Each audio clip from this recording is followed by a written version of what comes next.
So eto na nga mga sangkay, ang China po ngayon ay nabisto. Bakit?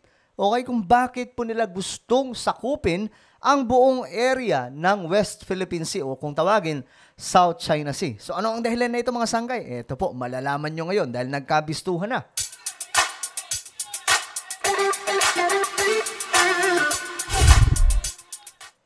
So magandang oras po sa lahat ng ating mga kababayan mula sa Luzon, Visayas, Mindanao, Sabah at maging sa ating mga kababayan na nasa iba't ibang bansa. Shoutout din po sa lahat ng mga solid sangkay ngayon na nanonood. Anyway, bago tayo magsimula, dahil maganda po yung mayiging balitaktakan ngayon mga sangkay, paki-subscribe po muna yung ating YouTube channel. Ayan po sa baba ng video na to, okay? Meron po dyan makikita kayong subscribe button. Pindutin nyo lamang po yan, tapos i-click nyo yung bell at i-click nyo po yung all. Okay? Ganun lamang po kasimple. At sa mga nanonood po sa Facebook, syempre, wag nyo naman kakalimutan, okay? Na i-follow ang ating Facebook page. Ngayon, ito nga mga sangkay. Ang China, bistado po. Ayon po dito, China announces discovery of 100 million ton oil field in South China Sea. So ito pala ang dahilan mga sangkay kung bakit gusto nila ma-invade itong buong area ng South China Sea or kung tawagin mga sangkay West Philippine Sea. Dahil pala sa matinding oil reserve sa lugar na ito. Ayan po, isipin nyo naman mga sangkay, 100 million ton oil field sa karagatan na ito. Well, tingnan po natin itong information mga sangkay dahil ito pala ang dahilan kung bakit pinipwersa ng China, no? Ayan, China discovered its first deep reservoir oil field in the South China Sea.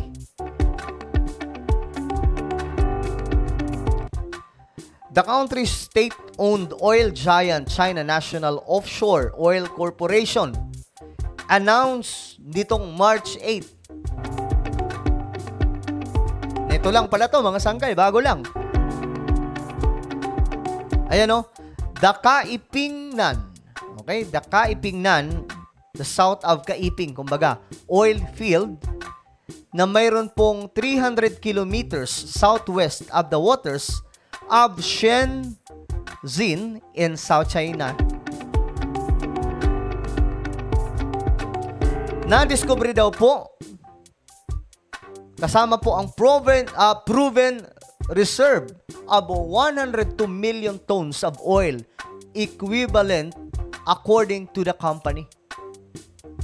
Yan po yung na-discover nila mga sangkay. So, ibig sabihin pala, punong-puno ng likas na mayaman itong karagatan na ito. Kaya pala itong China nagkukumahog na kahit pasok na po sa tinatawag na exclusive economic zone ng Pilipinas, gusto pa rin sabihin na amin yan. Kaya pala mga sangkay ngayon, mas naiintindihan na po natin kung bakit itong China handa makipagdigma para dito. Para lang po sa oil. Ayan o, it has been tested to produce over 1,000 tons of oil and gas per day. Grabe ganun katindi mga sangkay. Kaya punong-puno ng likas na yaman. Ayan po, sila may mga... Ang China gumagawa na po ng ganyan. Kailan kaya yung Pilipinas, no? Problema rin po sa atin, mga sangkay. Sabi tayo ng sabi na atin yan, pero parang wala naman po tayong action na kagaya na ito. So, kaya pala mga sangkay. Kaya pala may mga pinapatayo po sila doon ng mga istruktura. Di ba may mga artificial island sila? It may be not just for military, pero para din po sa pagbubutas ng ilalim ng karagatan at pagkukuha ng oil. Ayan po.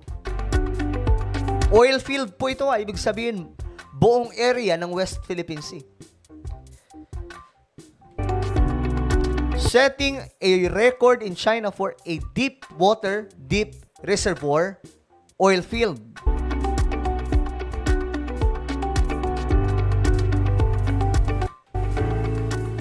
开平凹陷地质条件复杂，断裂纵横交错，勘探难度极大。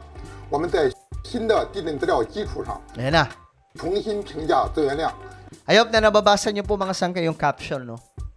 去年以来，在太平南地区密集部署探井， So, ibig sabihin, matagal na rin po pala nila ito pinag-aaralan mga sangkay. Kaya pala noon pa, no?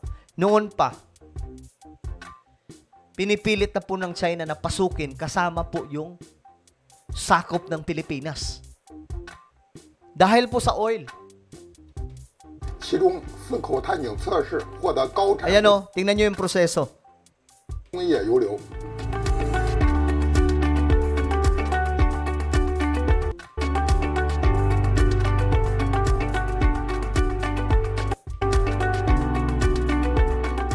太平南油田的发现， Ang discovery daw po sa Kaipingnan oil field 打破了我国深水深层原有 has changed the situation that no large-scale oil field 勘探一直没有规 was found in China's deep water and deep reservoir crude oil exploration, 模性发现的局面，充分展现了我国深水 demonstrated the country's broad prospects in this 深 field. 层油气勘探的广阔前景，进一步夯实了我国海洋石油工业 Dahil daw po sa kanilang high quality development 高质量发展的 ng kanilang oil 资 industry. 源基础。 Ayan po mga sangkay, oh. Diyan po isinasagawa mga sangkay yung pagdidiscover mga sangkay na may oil nga po itong China, itong South China Sea or West Philippine Sea na matindi. Yan po yung rason, okay? Na nagkukumahog itong China. Na makuha po itong buong area. Kaya nga lang mga sangkay, andyan din po yung Vietnam. Yung Vietnam po ang nakakuha actually ng mas malawak. So ngayon ang China, gusto nila makuha yung mga natitira. Gusto nilang angkinin. Dahil po sa oil. Kumbaga nangangarap din po ang China na sila mismo ay makapag-supply ng oil na hindi lamang po aasa sa Middle East. Or hindi lang sila aasa sa Russia. So gagataasan po nila itong likas na yaman na mayroon po itong West Philippine Sea. So yun po talaga ang totoo. So ang totoo, hindi po dahil kanila ang buong West Philippine Sea. Ang totoo mga sangkay, dahil po may oil dyan. Kaya gusto po nila makuha. Handa po silang magbuwis ng kanilang buhay. Handa po silang gumamit ng armas just para lang makuha po ito. Ganyan po ang ginagawa ngayon ng China. Kaya ngayon naiintindihan na po natin kung bakit nagkukumahog itong China na makuha itong buong area ng South China Sea. Well, ano po ang inyong komento mga sangkay? Just comment down below, okay? And now guys, I invite you, please subscribe my YouTube channel. Sangkay Revelation, hanapin niyo po ito sa YouTube. Then click the subscribe, click the bell, and click all, okay?